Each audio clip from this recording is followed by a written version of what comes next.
কি পেয়েছেন? ওখানে পাশে একটা হজ হাউস বানিয়ে রেখেছেন। ভাইজান ভাবছে মন্ত্র দিয়েছি সিরাই সিরাই রক্ত, আমরা সবাই ভাইজানের ভক্ত। সবাই ভাইজানের ভক্ত হবে না। জেলা পরিষদটাকে চুরি করার আখড়া বানিয়েছেন ডিএম সাহেব। এই জেলা পরিষদে 16% বকরা শুধুমাত্র মুসলমান কন্ট্রাক্টরদের কাজ দেওয়া হয়, বেছে বেছে হিন্দুদের কাজ দেওয়া হয় না।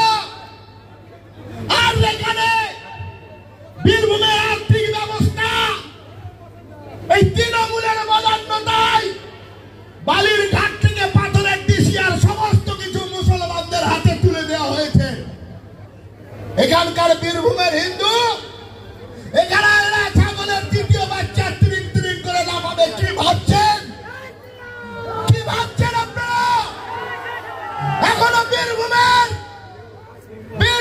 70% মানুষ যারা প্রতিদিন সন্ধ্যাবেলায় তুলসী তলায় প্রদীপ জ্বালায়, তারা মরে যায়নি।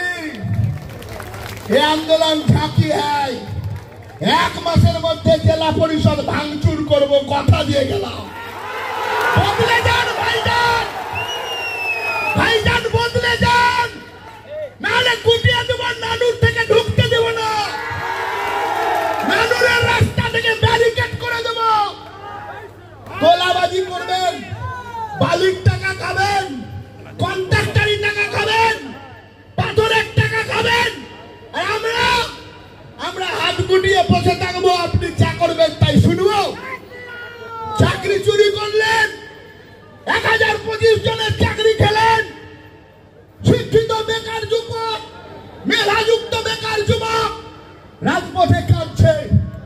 তার জন্য আমরা আজকে আন্দোলন করছি। আমি আমাদের কর্মী বন্ধুদের সহযোগিতার অনুরোধ করছি।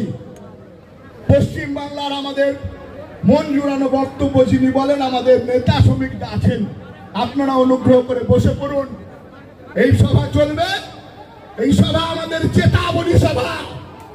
আন্দোলন হবে জেলা পরিষদ 1 মাসের মধ্যে আসবো জবাব চাইতে। খুব মজা পেয়েছেন, এই মজার উত্তর দিব।